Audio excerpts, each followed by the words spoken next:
अरे भाई ऐसे नहीं, मोदी जी को दिल्ली में मालूम पड़ना चाहिए वास्तव में भाजपा वाले इकट्ठा हुए हैं। दोनों हाथ खड़े कर उठाकर 2/3 बहुमत के संकल्प के साथ बोलिए, भारत माता की, भारत माता की। मंच पर उपस्थित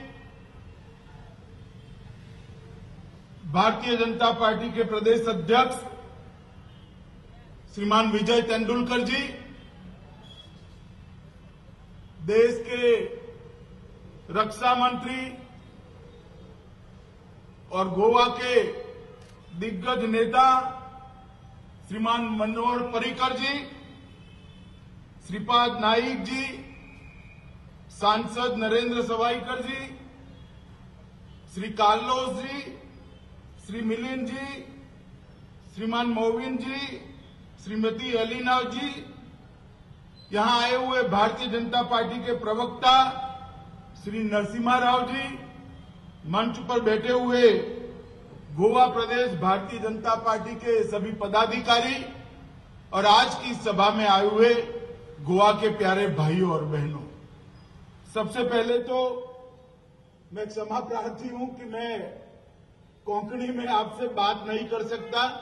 मैं मानता हूं आप थोड़ी हिंदी मेरी समझ ही लेंगे, तो मैं आपके साथ हिंदी में बात करूंगा। मित्रों, गोवा में चुनाव होने जा रहा है।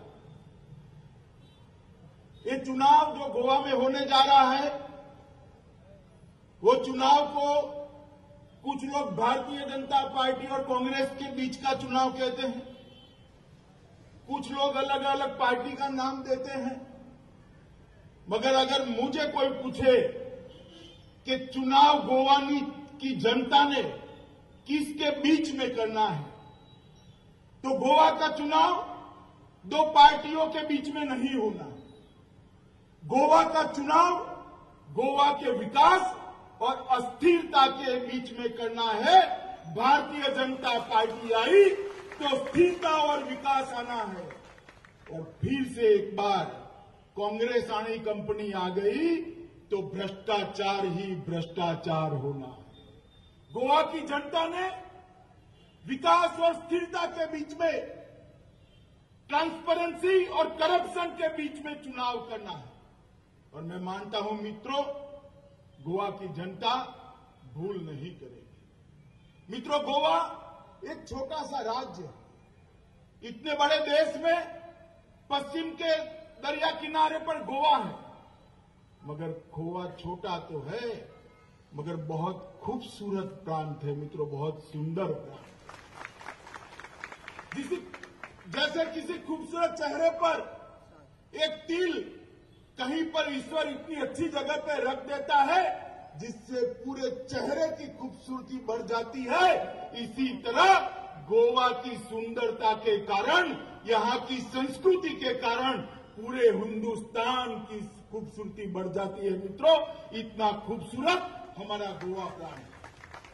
गोवा के अंदर जो चुनाव हो रहा है वो सिर्फ गोवा में नहीं हो रहा है, 5 राज्यों में चुनाव हो रहा है।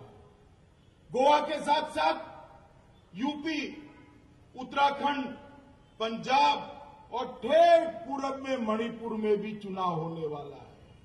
मित्रों, आज मैं गोवा की जनता को बताने आया हूं कि 5 राज्य में भारतीय जनता पार्टी स्पष्ट बहुमत के साथ सरकार बनाने जा रही है, क्योंकि आपने जो 2014 में भारतीय जनता पार्टी को जो आशीर्वाद दिया, इन 5 राज्यों की जनता ने जो आशीर्वाद दिया, नरेंद्र मोदी जी को जो मैंडेट दिया और पूर्ण बहुमत की भारतीय जनता पार्टी की सरकार बनाई, वो सरकार ने देश को विकास के मामले में बहुत आगे पहुंचा दिया। अभी अभी कांग्रेस के नेता श्रीमान राहुल जी एक सभा में पूछ रहे थे कि मोदी जी 2.5 साल हुए, आपने देश को क्या दिया। अरे राहुल बाबा, मोदी जी बाद में जवाब देंगे, पहले मैं आपको जवाब देता हूं कि हमने तो सबसे पहले एक बोलने वाला प्रधानमंत्री दिया है। आपने तो ऐसा प्रधानमंत्री दिया था जिसकी आवाज देश की जनता सुन ही नहीं पाई। आपकी माताजी और आपके अलावा प्रधानमंत्री की आवाज कहीं पर सुनाई नहीं देती थी। ऐसा प्रधानमंत्री हमने जो दिया है, जो पूरे देश को एक साथ लेकर देश को द्रुत गति से, बड़ी स्पीड से आगे ले जा रहा है। और हमें पूछ रहे हो राहुल जी, हमने क्या किया? याद करिए, आपकी सरकार यूपीए की सरकार थी, सोनिया मनमोहन की सरकार थी। 10 साल के अंदर आए दिन घपले, घोटाले, भ्रष्टाचार, स्कैम, हर महीने स्कैम बाहर आता था। 10 साल के अंदर 12 लाख करोड़ रुपया का घपला, घोटाला, भ्रष्टाचार हुआ था।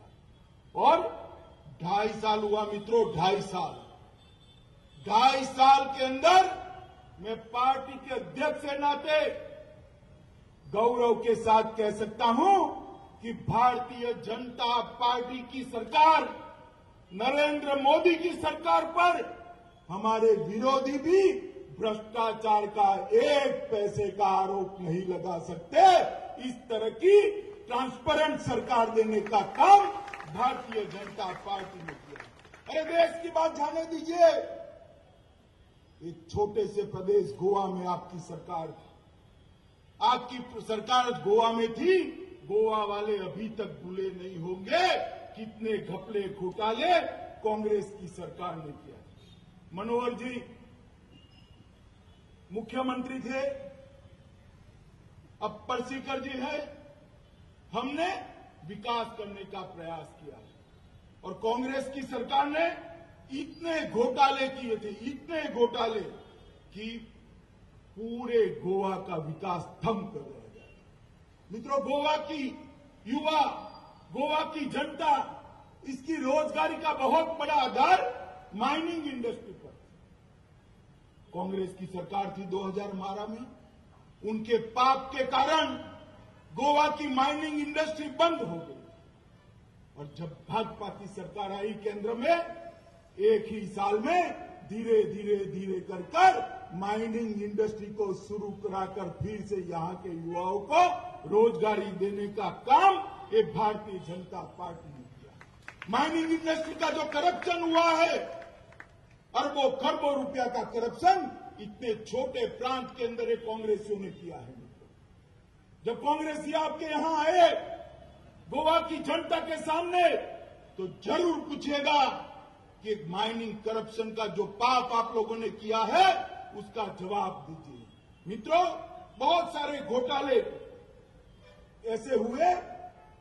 एक जापान से लॉइन लेकर एक बड़ा प्रोजेक्ट लेकर आए थे, उसमें भी लुई बर्गर के नाम से बहुत बड़ा कौभांड, बहुत बड़ा घोटाला उजागर हुआ।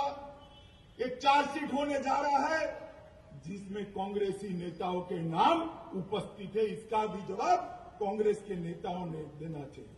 मित्रों, कांग्रेस और भ्रष्टाचार इस देश में 2 पर्याय बन गए। जहां कांग्रेस है वहां भ्रष्टाचार है, जहां भारतीय जनता पार्टी है वहां विकास है। ये दोनों पार्टियों का एक चरित्र बन गया है। मित्रों, भ्रष्टाचार की जनक कांग्रेस पार्टी और अस्थिरता की भी जनक कांग्रेस पार्टी। हम इस 5 साल में गोवा में विकास कर पाए हैं। मेरे आगे वक्ताओं ने काफी सारी बात की है, मगर विकास क्यों हुआ? क्योंकि बहुत समय के बाद गोवा की जनता ने पूर्ण बहुमत भारतीय जनता पार्टी को दिया, इसके लिए विकास हुआ। आज इस मंच से मैं गोवा की जनता को अपील करना चाहता हूं, अगर गोवा को आगे ले जाना है, देश में एक मॉडल स्टेट के रूप में प्रस्तावित करना है, हर गोवावासी देश में गौरव के साथ अपनी पहचान गोवावासी के बाद में नाम से करा पाए, ऐसे गोवा का सृजन करना है। तो इस बार सादा बहुमत मत दीजिएगा, भारतीय जनता पार्टी को 2/3 बहुमत देकर मौका दीजिए मित्रों। हम गोवा को एक मॉडल स्टेट बनाकर रखेंगे। मित्रों, 5 राज्यों के चुनाव, उत्तर प्रदेश में अभी चुनाव चल रहा है। वहां की सरकार ने 5 साल में करप्शन के नाम पर अरबों खरबों के घोटाले, लॉ एंड ऑर्डर पूरा चरमरा गया है। हर गरीब की जमीन का कब्जा उठा रहे, महिलाओं की सुरक्षा नहीं, इंफ्रास्ट्रक्चर के नाम पर कुछ नहीं, किसान बदहाल है, उसको धान का दाम नहीं मिलता है, धान की खरीदी नहीं होती। अखिलेश जी समझ रहे हैं कि उनके फैमिली ड्रामा से उत्तर प्रदेश की ये जनता भूल जाएगी।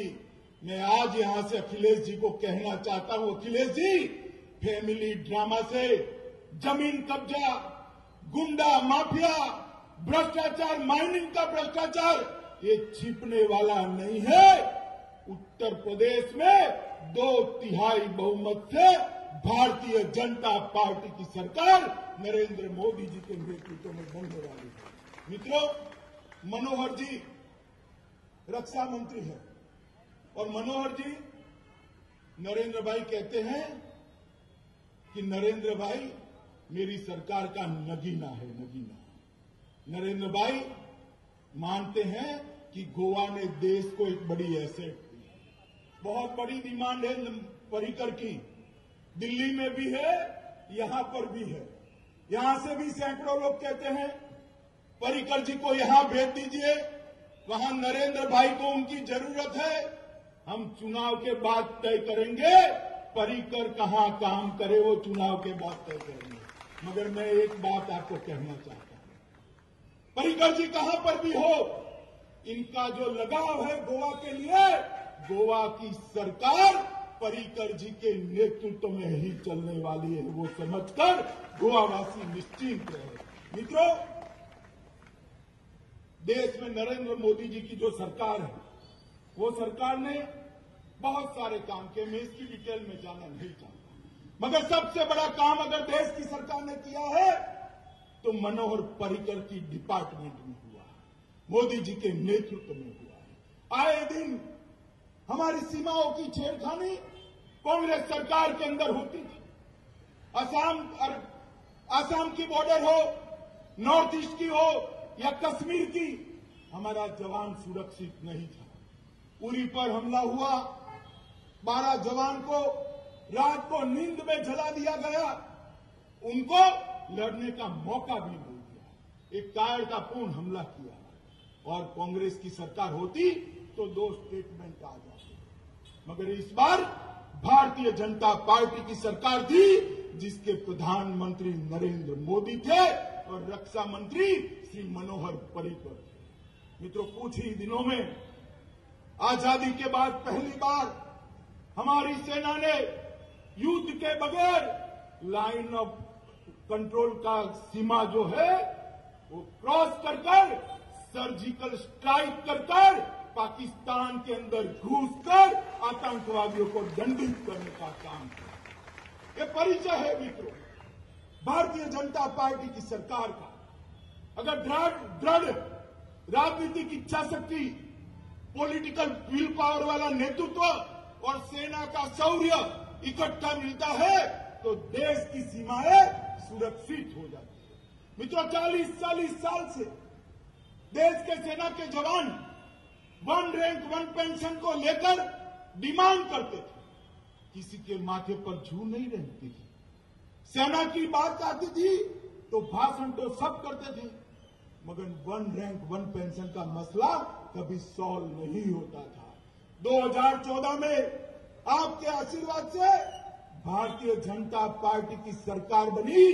एक ही साल में सेना के जवानों को 1 रैंक 1 पेंशन देने का फैसला नरेंद्र मोदी सरकार ने कर दिया और 8,000 करोड़ रुपया अब तक सीधे उनके बैंक अकाउंट में पहुंचाने का काम कर दिया है।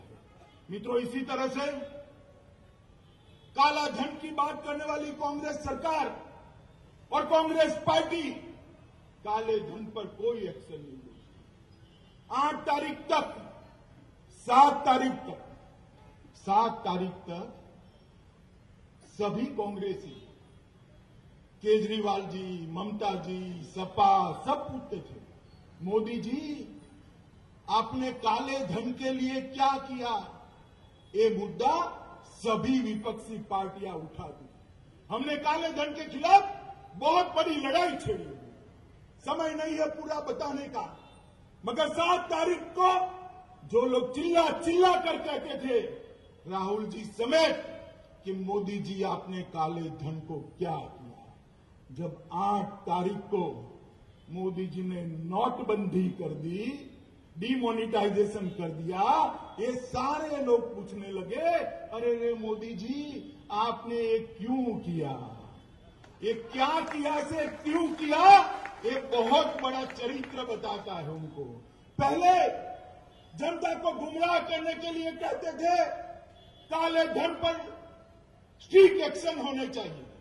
जब मोदी जी ने डिमोनिटाइजेशन कर स्ट्रिक्ट एक्शन लिया तो सारे चिल्लाने लगे, क्यों लिया, क्यों लिया, क्यों लिया?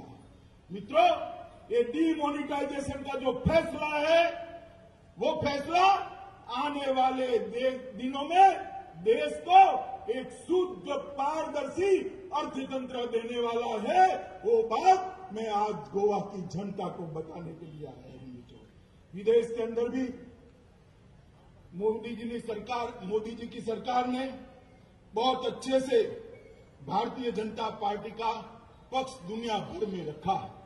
मोदी जी जहां जहां जाते हैं पूरे दुनिया में, चाहे वो अमेरिका जाए, चाहे जापान जाए, रसिया जाए, चीन जाए, लंका जाए, नेपाल जाए, भूटान जाए, कोई भी देश में जाते हैं, हजारों का हुजूम नरेंद्र मोदी का स्वागत करने के लिए एयरपोर्ट पर आता है। मित्रों, ये नरेंद्र मोदी का स्वागत नहीं है, ये भारतीय जनता पार्टी का स्वागत नहीं है, ये नरेंद्र मोदी जी का जो स्वागत होता है वो इस देश की 125 करोड़ जनता का स्वागत है, गोवा की जनता का स्वागत है। दुनिया में भारत का स्थान उच्च जगह पर प्रस्थापित करने में 2.5 साल में नरेंद्र मोदी सरकार ने बहुत बड़ा काम किया है। ये संवेदनशील सरकार है, कोई भी मसला हो सरकार तुरंत कदम उठाती है, जनता की तकलीफ में उसके साथ खड़ी हुई दिखाई पड़ती है। मित्रों, भारतीय जनता पार्टी की गोवा की सरकार ने भी बहुत सारे काम किए। लाडली लक्ष्मी योजना, मैं तो देखकर आश्चर्यचकित हो जाता हूं कि लाडली लक्ष्मी योजना यहां की जो बनी है, ऐसी वुमेन एम्पावरमेंट के लिए पूरे देश में कोई जगह पे योजना नहीं बनी है, जो योजना ने यहां की बालिकाओं का सशक्तिकरण किया है। और गृह आधार योजना, मैं जब गृह आधार योजना के बारे में पढ़ रहा था तब मैंने गोवा यूनिट को फिर से पूछा कि भैया इसी तरह की योजना है क्या? एक मुख्यमंत्री, पर्रिकर जी जब मुख्यमंत्री थे, उनके पास रिपोर्ट आई, मेरे गोवा की महिलाओं को कुपोषण का शिकार होना पड़ता है। तुरंत उन्होंने फैसला लिया, 1500 रुपया उनके बैंक अकाउंट में कुपोषण के निवारण के लिए सीधा उनके बैंक अकाउंट के अंदर पहुंचाने का फैसला लिया। मित्रों, पूरे हिंदुस्तान भर में महिलाओं के कुपोषण के लिए ऐसी गृह आधार जैसी योजना मैंने नहीं सुनी है। यहां की मेडिकल कॉलेज में कार्डियक डिपार्टमेंट शायद दिल्ली में भी नहीं है, ऐसा मेडिकल कॉलेज की सुविधा, अस्पताल की सुविधा गोवा की सरकार ने यहां पर किया है। इंफ्रास्ट्रक्चर के लिए भी बहुत सारे काम किए हैं। आंख बंद कर आप 5 साल पहले का गोवा सोच लीजिए और आंख खोलकर आज का गोवा देख लीजिए, आपको मालूम पड़ जाएगा भारतीय जनता पार्टी की सरकार को क्यों वोट देना। मित्रों, सिर्फ जुआरीनगर ब्रिज के लिए 3000 करोड़ रुपया दिया है। मरमोगांव बोर्ड ट्रस्ट को फिशिंग जेटी के लिए 104 करोड़, गोवा सीपीआर को 36,000 करोड़ रुपए का ऑर्डर डिफेंस मिनिस्ट्री की ओर से देकर गोवा के युवाओं की रोजगारी के लिए बहुत बड़ा कदम उठाया गया है। एमपीटी का मॉडर्नाइजेशन के लिए भी बहुत सारे काम किए हैं। मित्रों, आने वाले दिनों में ये जो चुनाव होने वाला है मित्रों, गोवा की जनता ने करारा जवाब देना है। जिन लोगों ने 5 साल भारतीय जनता पार्टी के साथ रहकर काम किया, आज सत्ता की लालच में वो अलग होकर खड़े दिखाई देते हैं। मैं पूछना चाहता हूं, आपका डिमांड क्या है? पद है या गोवा का विकास? अगर आप पद के लिए अलग हुए हैं तो फैसला गोवा की जनता को करना है, और विकास के लिए अलग नहीं हुए आप। विकास तो हम कर ही रहे थे। मित्रों, गोवा की जनता ने यह निर्णय करना पड़ेगा, गोवा के अंदर अस्थिरता लानी है। फिर से एक बार करप्शन का बोलबाला न रहा है, बेरोजगारी का आंक नीचे जाते हुए अटक गया है, उसको फिर से नीचे ले जाना है। गोवा के अंदर अस्थिरता से आया राम गया राम, आज एक सीएम कल दूसरा परसों तीसरा, इस तरह की सरकार चाहिए या स्थिर सरकार चाहिए, ये गोवा की जनता ने तय करना पड़ेगा। तो अरे चुनाव ही तय करना। अगर 5 साल का आशीर्वाद गोवा की जनता का भारतीय जनता पार्टी को मिलता है तो मैं कहना चाहता हूं मित्रों, रोजगारी के क्षेत्र में, एम्प्लॉयमेंट के क्षेत्र में देश में सबसे ज्यादा एम्प्लॉयमेंट प्रति 1000 जनरेट करने वाला राज्य अगर कोई बनेगा तो गोवा बनेगा, और गोवा के एम्प्लॉयमेंट की समस्या को हम हल करने जा रहे हैं। गोवा के इंफ्रास्ट्रक्चर को हम वर्ल्ड क्लास का बनाने जा रहे हैं। अभी अभी मोदी जी ने दुनिया के नक्शे पर गोवा का नाम बहुत ऊंचा हो, इसलिए दुनिया के बड़े बड़े 15 नेताओं को गोवा के अंदर निमंत्रित किया था। जाने के बाद उनके उद्गार थे, गोवा का इंफ्रास्ट्रक्चर बहुत बढ़िया है। पूरी दुनिया में जो 15 नेता आए थे वो गोवा का इंफ्रास्ट्रक्चर का बखान करते हैं। मगर मित्रों, मैं कहना चाहता हूं कि अभी जो इंफ्रास्ट्रक्चर गोवा में बना है वो तो एक शुरुआत है, बहुत कुछ करना बाकी है मित्रों, बहुत कुछ करना।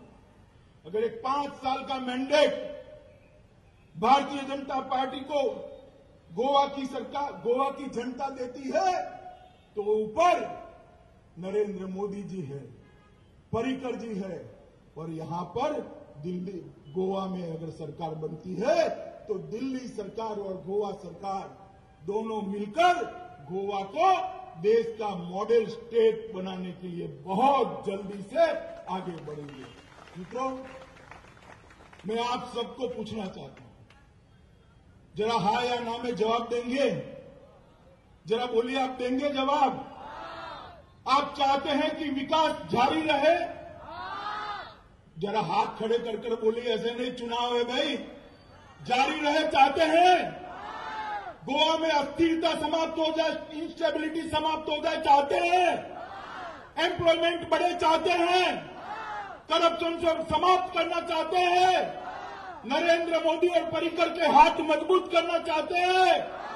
भारतीय जनता पार्टी की सरकार बनाएंगे, 2/3 बहुमत से बनाएंगे, तो मेरे साथ दोनों हाथ खड़े कर ऊंचा कर ऊपर उठाकर विजय के संकल्प के साथ बोलिए, गोवा के विकास के संकल्प के साथ बोलिए, भारत माता की, भारत माता की, भारत माता की। मित्रों, आज यहां मेरे साथ हमारे 4 विधायक और 4 प्रत्याशी है। मैं चारों को कहता हूं, आपके आशीर्वाद के लिए जरा आगे आ जाएं।